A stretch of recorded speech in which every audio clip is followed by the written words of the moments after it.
Carta de Paulo aos Filipenses. A igreja em Filipos foi a primeira comunidade de Jesus que Paulo iniciou na Europa Oriental, e essa história é contada no capítulo 16 de Atos. Filipos era uma colônia romana da antiga Macedônia. Estava cheia de soldados aposentados e era conhecido por seu nacionalismo patriótico. E assim, Paulo enfrentou resistência ao anunciar Jesus como o verdadeiro rei do mundo. E depois que Paulo partiu, aqueles que se tornaram seguidores de Jesus continuaram a sofrer resistência e até perseguição. Mas eles permaneceram uma comunidade vibrante, fiel aos ensinamentos de Jesus. Paulo enviou essa carta de uma de suas muitas prisões e por uma razão muito prática. Os filipenses enviaram um dos seus membros, Epafrodito, para levar um presente financeiro a Paulo para apoiá-lo na prisão. E Paulo enviou essa carta a Epafrodito para agradecer e fazer muito mais. O conceito dessa carta não desenvolve uma única ideia do começo ao fim, como muitas outras cartas de Paulo. Em vez disso, Paulo organizou uma série de ensaios ou vinhetas curtas e reflexivas. E todos eles giram em torno do centro de gravidade nessa carta, que é um poema no capítulo 2. Ele reconta artisticamente a história da encarnação de Jesus, sua vida, morte, ressurreição e exaltação. E então, em cada uma dessas vinhetas, Paulo pega as palavras-chave ou ideias daquele poema para mostrar como viver como cristão significa ver sua própria história como uma expressão vivida da história de Jesus. Então, Paulo abre a carta com uma oração de gratidão e agradece a Deus pela generosidade dos filipenses por sua fidelidade. E ele expressa sua confiança de que a obra transformadora da vida que Deus começou neles continuará em expressões maiores e mais belas de fidelidade e amor. E Paulo então se concentra em sua preocupação óbvia no momento, que é o seu status na prisão. Estar em uma prisão romana não era um piquenique, mas, paradoxalmente, acabou sendo bom para avançar as boas novas sobre Jesus. Então, todos os guardas romanos, os administradores, todos sabem que Paulo está na prisão por anunciar Jesus como o Senhor ressuscitado. E sua prisão inspirou confiança em outros cristãos para falar sobre Jesus mais abertamente. E Paulo está otimista de que será libertado da prisão, mas é possível que ele possa ser executado. E ao refletir a respeito, isso realmente não seria tão ruim, pois, para mim, diz Paulo, a vida é o Messias, e assim morrer seria um ganho. Para Paulo, sua vida no presente e no futuro é definida pela vida e amor de Jesus por ele. E então, se ele for executado, isso significa que ele estará presente com Jesus, o que seria ótimo para ele. E se ele for libertado, isso significaria que ele poderia continuar trabalhando para iniciar mais comunidades de Jesus, o que seria melhor para as outras pessoas. E é isso que ele espera. E observe como sua linha de pensamento funciona aqui. Morrer por Jesus não é o verdadeiro sacrifício para Paulo, mas sim permanecer vivo para servir aos outros. E assim é a maneira de Paulo participar da história de Jesus, sofrer para amar os outros mais do que a si mesmo. Paulo então se volta para os filipenses e pede que participem do exemplo de Jesus, adotando essa mesma mentalidade. Ele diz que a sua vida como cidadãos deve ser coerente com as boas novas sobre o Messias. Então esses cristãos em Filipos estavam vivendo em patriotismo romano, mas o modo de vida deles seria moldado por outro rei, Jesus. E isso pode trazer perseguição, mas eles não devem ter medo, porque sofrer por estarem associados a Jesus é uma maneira de viver a história do próprio Jesus.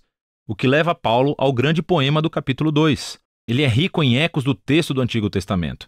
Especificamente, a história de Adão e sua rebelião em Gênesis 1 a 3 e os poemas sobre o servo sofredor no livro de Isaías. Vale a pena memorizar este poema. É uma versão maravilhosamente condensada da história do Evangelho. Então, antes de se tornar humano, o Messias pré-existia em um estado de glória e igualdade com Deus. E, ao contrário de Adão, que tentou aproveitar a igualdade com Deus, o Messias optou por não explorar seu status para vantagem pessoal. Em vez disso, ele se esvaziou de status. Ele se tornou humano. Ele se tornou um servo para todos e, mais do que isso, permitiu-se ser humilhado. Ele foi obediente ao Pai, indo para a morte em uma fileira de execução romana. Mas através do poder e da graça de Deus, a morte vergonhosa do Messias foi revertida através da ressurreição. E agora Deus exaltou Jesus como o Rei de todos, concedendo-lhe o nome que está acima de todos os nomes, para que toda a criação reconheça que Jesus, o Messias, é o Senhor para a glória de Deus Pai. Agora, essa última afirmação é surpreendente. Paulo está citando o capítulo 45 de Isaías. É uma passagem em que toda a criação reconhece o Deus de Israel como Senhor. O argumento de Paulo aqui é muito claro. No Jesus crucificado e ressuscitado, descobrimos que o único Deus verdadeiro de Israel consiste em Deus Pai e no Senhor Jesus. E assim, para Paulo, esse poema expressa suas convicções sobre quem Jesus é. E faz mais, oferece o exemplo de Jesus como um modo de vida que seus seguidores devem seguir. E é por isso que Paulo imediatamente conta duas histórias. Primeiro sobre Timóteo, depois sobre Epafrodito, porque ambos são exemplos de pessoas que vivem a história de Jesus. Timóteo é como Jesus porque está constantemente preocupado com o bem-estar de outras pessoas mais do que o seu próprio. E Epafrodito, que os filipenses enviaram com o seu presente, arriscou sua vida para servir Paulo na prisão. Ele ficou tão doente que quase morreu tentando ajudar Paulo. Mas Deus teve misericórdia dele e de Paulo, poupando-o da perda de um amigo.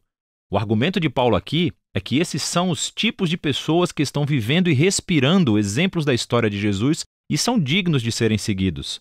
Paulo então se volta para a sua própria história como um exemplo. Então, aqueles cristãos que estavam exigindo a circuncisão de cristãos não judeus, lembre-se de sua carta aos Gálatas. Essas pessoas ainda estão criando problemas para Paulo e continuam lhe recordando de seu próprio passado, quando ele costumava perseguir os seguidores de Jesus, quando ele tentou mostrar sua posição correta diante de Deus por sua zelosa obediência às leis da Torá. Mas como Jesus, Paulo desistiu de todo esse status e privilégio. Ele agora considera tudo isso como imundície. E a palavra que ele usa é, na verdade, muito menos educada. Ele deu tudo para se tornar um servo, como Jesus, e para participar de seu amor sofredor e sacrificial. E ele faz tudo isso na esperança de que o amor de Jesus o leve através da morte e a sair do outro lado para a ressurreição. Então Paulo diz que para os seguidores de Jesus, a sua verdadeira cidadania está no céu.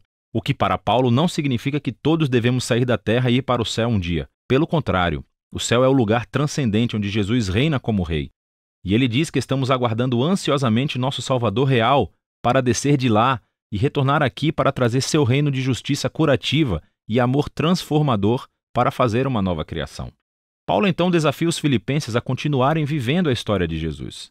Ele primeiro se dirige a duas mulheres líderes proeminentes da igreja que trabalham ao lado de Paulo. E elas estão em algum tipo de conflito, e por isso Paulo pede a elas que sigam o exemplo de humildade de Jesus, reconciliem-se e se tornem unidas. Paulo então insta os filipenses a não cederem ao medo, apesar de sua perseguição, para depositar toda a sua emoção e suas necessidades em Deus, que lhes dará paz. E essa paz, diz Paulo, vem concentrando seus pensamentos no que é bom, verdadeiro e amável. Há sempre algo a reclamar, mas um seguidor de Jesus sabe que toda a vida é um dom, e pode escolher ver beleza e graça em qualquer circunstância da vida, o que leva Paulo à sua conclusão. Ele novamente agradece aos filipenses por seu presente sacrificial, e ele quer que eles saibam que as suas prisões e tempos de pobreza não são dificuldades. Elas realmente se tornaram seus maiores professores, mostrando que, independentemente das circunstâncias, ele aprendeu o segredo da felicidade. É a simples dependência de quem o fortalece. Paulo passou a ver seu próprio sofrimento como participação na história de Jesus. A carta aos Filipenses nos dá uma janela única para o coração e a mente de Paulo. Ele viu toda a sua vida como uma reconstituição da história de Jesus. E é possível sentir sua estreita conexão com Jesus nessa carta. Sua consciência de que o amor e a presença de Jesus são mais próximos do que a sua própria pele. E foi isso que lhe deu esperança e humildade em suas horas mais sombrias. E assim, Paulo nos mostra que conhecer Jesus é sempre um encontro transformador, profundamente pessoal. E esse é o tipo de Jesus que Paulo convida os outros a seguirem. E é disso que se trata a carta de Paulo aos Filipenses.